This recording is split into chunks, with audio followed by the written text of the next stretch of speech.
Let's talk about respiratory disorders. Bronchitis.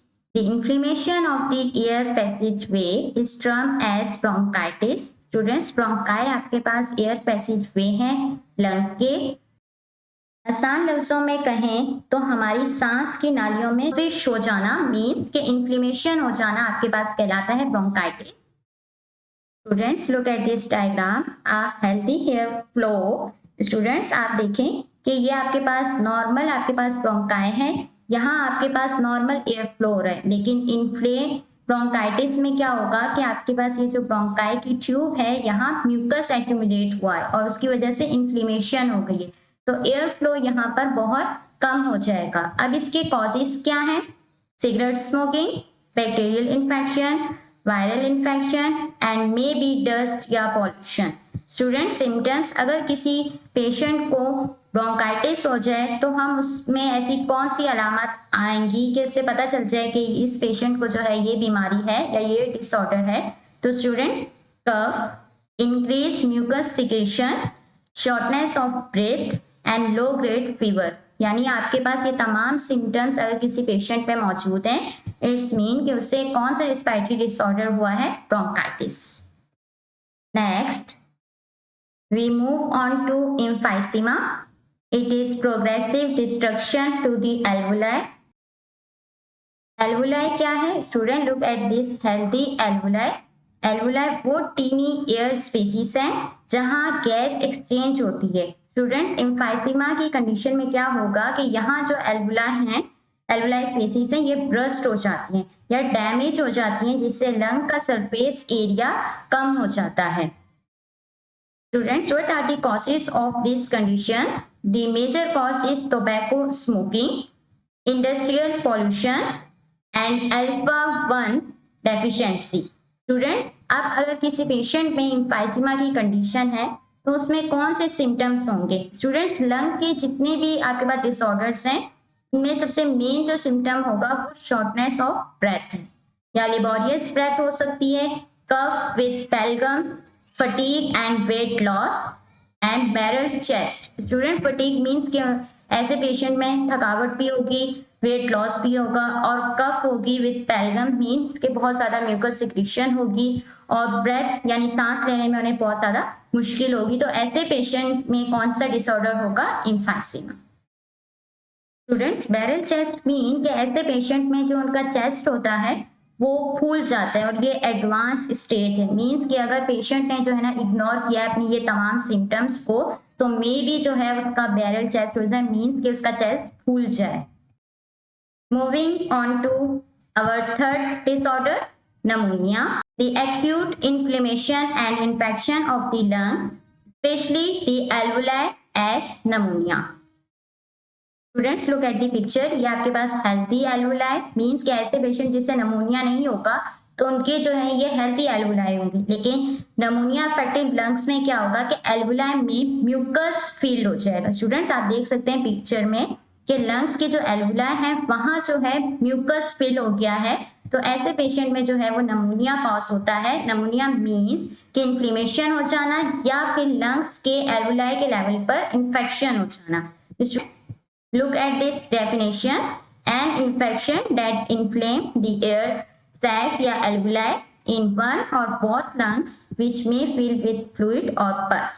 ठीक है, आप देख सकते हैं कि अगर alveoli के लेवल में या तो एक लंग्स में हो या दोनों लंग्स में और पस फील हो जाए तो इट्स मीन ऐसे पेशेंट को नमोनिया हुआ। अब नमोनिया के कॉजेस क्या हो सकते हैं? Bacterial infection, viral infection, fungal infection and chemical, किसी भी केमिकल से एलर्जी हो सकती है, तो ये इसके कॉजेस हैं। लेकिन नमोनिया स्टूडेंट्स आपको किसी भी इन्फेक्शन की वजह से होगा। अब सिम्टम्स क्या होंगे?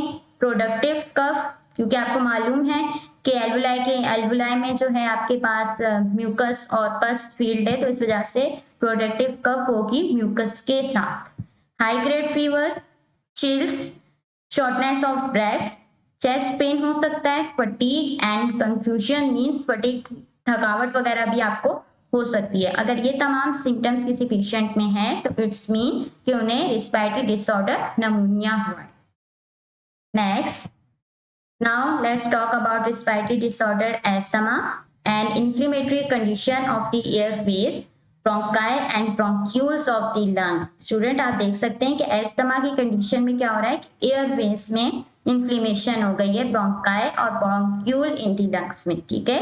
एंड एलर्जिक रिस्पॉन्स, अब इसकी डेफिनेशन आपके पास क्या है, an inflammatory condition that narrow and obstruct the air passageway leading to difficulty breathing. Student look at the picture, ये आपके पास हेल्दी एल्वुलाई है, ये आपके पास लंग्स अपनी ब्रांचेस में डिवाइड हुआ, ब्रोंकाई एंड ब्रोंक्यूल। यहाँ देखिए आपके पास कोई इन्फ्लेमेशन नहीं है तो एयर फ्लो नॉर्मल होगा, लेकिन आप यहाँ देखें जो आपके पास एस्थमा के पेशेंट हैं उनमें क्या हो रहा है, इन्फ्लेमेशन हो गई है ब्रोंक्यूल्स में। अब आप यहाँ देखें कि म्यूकस फील्ड है, म्यूकस फील्ड है तो एयर जो है फ्लो जो है वो उसका क्या होगा, रिस्ट्रिक्टेड एयर फ्लो होगा, ठीक। जब रिस्ट्रिक्टेड एयर फ्लो होगा तो आपको ब्रीथिंग में क्या होगी, डिफिकल्टी होगी। स्टूडेंट्स अब इसके कॉजेस क्या है, स्टूडेंट्स रिमेंबर दिस पॉइंट कि एस्थमा के जो पेशेंट्स हैं उनका कोई कॉज नहीं होगा, लेकिन उनमें जो है एलर्जिक रिस्पॉन्स बहुत ज्यादा होंगे। मीन्स कि अगर कहीं पर भी पोलन या डस्ट है तो एस्थमा के पेशेंट को जो है ब्रीथिंग प्रॉब्लम हो सकती है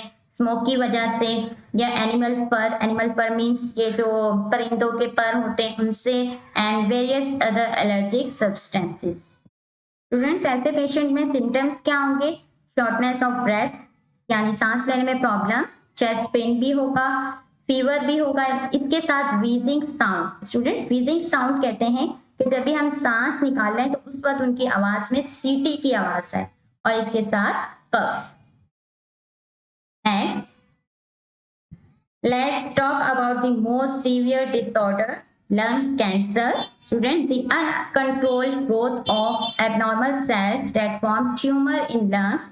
These cells may spread to other tissues. Students, lung cancer. Students, सबसे पहले कैंसर को देखते हैं कि कैंसर किसे कहते हैं।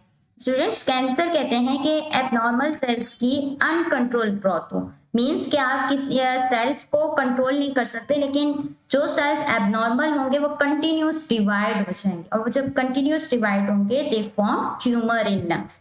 और लंग्स में अगर आपके पास ट्यूमर हो जाए तो मे बी वो स्प्रेड हो सकता है, फैल सकता है दूसरे टिश्यूज में। स्टूडेंट लंग कैंसर का जो कॉज है वो टोबैको स्मोकिंग है, और इसके साथ साथ मे बी कार्सिनोजिन आप जो है वो इनहेल कर रहे हैं, उसकी वजह से भी लंग कैंसर हो सकता है। इसके सिम्टम्स क्या हैं, कफ विद ब्लड, क्योंकि स्टूडेंट कैंसर है तो कैंसर में जो आपको कफ मीन खांसी होगी वो ब्लड के साथ होगी, शॉर्टनेस ऑफ ब्रेथ यानी सांस लेने में प्रॉब्लम हो सकती है, रिपीटेड लंग इन्फेक्शन, क्योंकि आप देखिए आपके लंग्स में कैंसर हुआ हुआ है तो आपको कोई भी इन्फेक्शन हो सकता है, वेट लॉस होगा, बोन एक मीन्स कि आपके बोन में पेन भी हो सकता है, और इसके साथ हॉर्सेंस मीन्स कि आपकी आवाज का बैठ जाना, और वीकनेस और फटीक भी हो सकता है। वीकनेस मीन कमजोरी एंड फटीक मीन थकावट हो सकती है। स्टूडेंट्स अगर किसी पेशेंट में ये तमाम सिम्टम्स मौजूद हैं इट्स मीन उस पेशेंट को क्या हुआ है, लंग कैंसर। लंग कैंसर को हम एक डायग्राम के थ्रू समझते हैं। स्टूडेंट्स आप देखें ये लंग कैंसर की एक नॉर्मल पेशेंट है जिसके ये हेल्दी टिश्यू है यानी नॉर्मल हेल्दी लंग्स, ठीक है। यहाँ देखें कोई इन्फ्लेमेशन या कोई इन्फेक्शन नहीं, लेकिन इफेक्टिव लंग में आप क्या है स्टूडेंट्स, यहाँ देखें कि यहाँ आपके पास ये ट्यूमर फॉर्म हो चुका है, ये ट्यूमर फॉर्म हुआ हुआ है, और ये आपके पास ब्रोंकाई के टिश्यूज हैं। Student look at this picture, normal alveoli cell, ये आपके नॉर्मल एल्वुलाई सेल हैं जो कि आपके एल्वुला में प्रेजेंट होते हैं। लेकिन अगर ये ट्यूमर सेल होगा, ट्यूमर आपके पास क्या हो रही है, किसी भी सेल्स की एबनॉर्मल सेल्स की अनकंट्रोल्ड ग्रोथ हो रही है, इट्स मीन वो ट्यूमर सेल है। आप देखें लुक एट दिस पिक्चर, या आप देखें यहाँ अनकंट्रोल जो है वो क्या हो रही है, ग्रोथ हो रही है सेल्स की, इसे हम कहते हैं मैलिग्नेंट कैंसर सेल, और ये आपके पास है normal alveoli cell. Next important questions of lecture 4. Students, let's quickly review 3 important questions from today's lecture. What is lung cancer? How is asthma characterized? Why is smoking dangerous and how is related to respiratory disorder? Students, इन तीनों सवालात के answer अब आपको अच्छी तरह से आने चाहिए। अगर कोई भी डाउट है तो नीचे कमेंट सेक्शन में जरूर पूछें। Chapter 1 Gaseous Exchange Biology completed. Students review and practice. Biology quiz on coming soon. Stay tuned. Any question? Feel free to ask. Don't forget to subscribe my YouTube channel CBS Learning. Stay tuned for next lecture. Thank you.